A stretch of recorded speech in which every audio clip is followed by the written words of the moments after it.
qui a causé la mort de 2 jeunes enfants, amène l'Association de protection des automobilistes à demander l'application de normes plus sévères pour la fabrication des mini-fourgonnettes. L'accident impliquait une Dodge Caravan et Transport Canada a demandé des explications aux fabricants, mais Chrysler Canada soutient que ces véhicules ne représentent aucun problème. Annie Gagnon nous rappelle d'abord les faits. Les 2 enfants étaient assis sur la banquette arrière de cette Dodge Caravan lorsque la tragédie s'est produite. La mini-fourgonnette est entrée en collision avec 2 autres véhicules. L'impact a été tellement violent que le siège a été propulsé à l'extérieur par la porte arrière.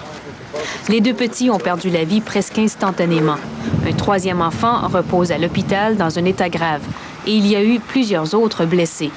Cet homme a été témoin de l'accident.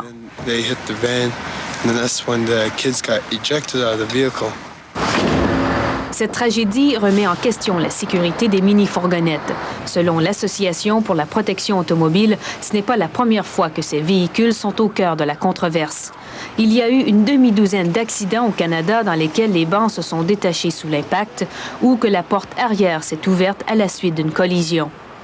George Heaney de l'Association étudie la question depuis longtemps.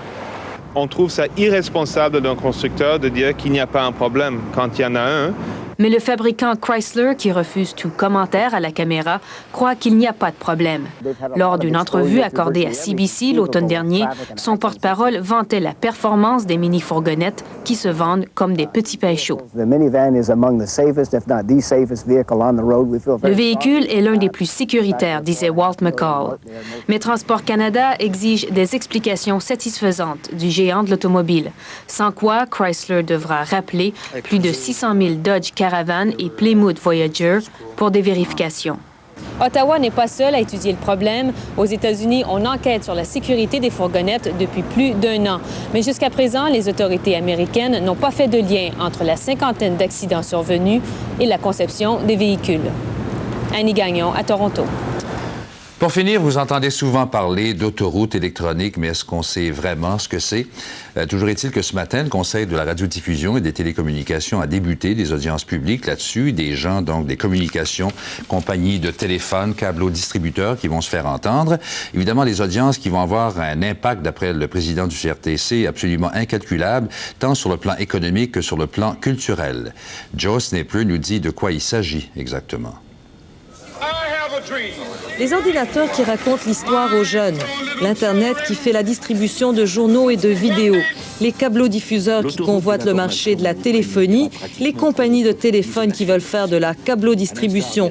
L'autoroute électronique est un casse-tête pour les élus qui ont ordonné au CRTC de parcourir cette toile d'araignée et de leur dresser un bilan. Comment va-t-on faire?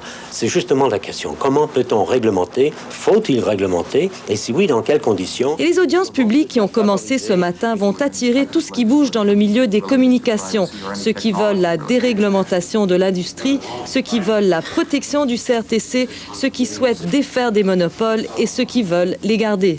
On essaie, ni plus ni moins, de démêler tout ça, d'essayer, je pense, de développer un cadre réglementaire, dans mon esprit, qui doit être flexible. Flexible, ce cadre devra l'être. Les enjeux sont énormes, les joueurs agressifs, le marché mondial. Et dans tout ça, dit le CRTC, il va falloir se protéger. Comment le Canada peut-il protéger sa souveraineté culturelle, son identité nationale, dans un univers compétitif? Prenez par exemple les câblodiffuseurs. Leur part du marché est de 2,5 milliards de dollars. Leur monopole est menacé par les nouvelles technologies comme les satellites qui offrent des centaines de chaînes spécialisées et la fibre optique qui permet aux compagnies de téléphone de faire de la câblodistribution.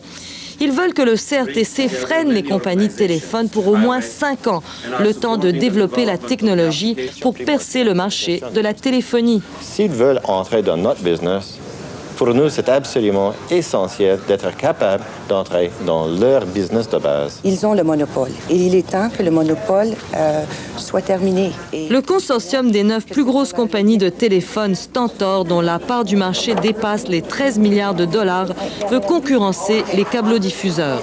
Le CRTC va essayer de déterminer quelles compagnies auront un poste de péage sur l'autoroute électronique et quel rôle le gouvernement devrait y jouer. Ces recommandations sont pour le mois d'avril. Mais déjà, les joueurs canadiens s'inquiètent. Si le gouvernement n'accélère pas ces procédures, disent-ils, il risque d'être dépassé par la concurrence internationale. Joyce Napier, à Ottawa.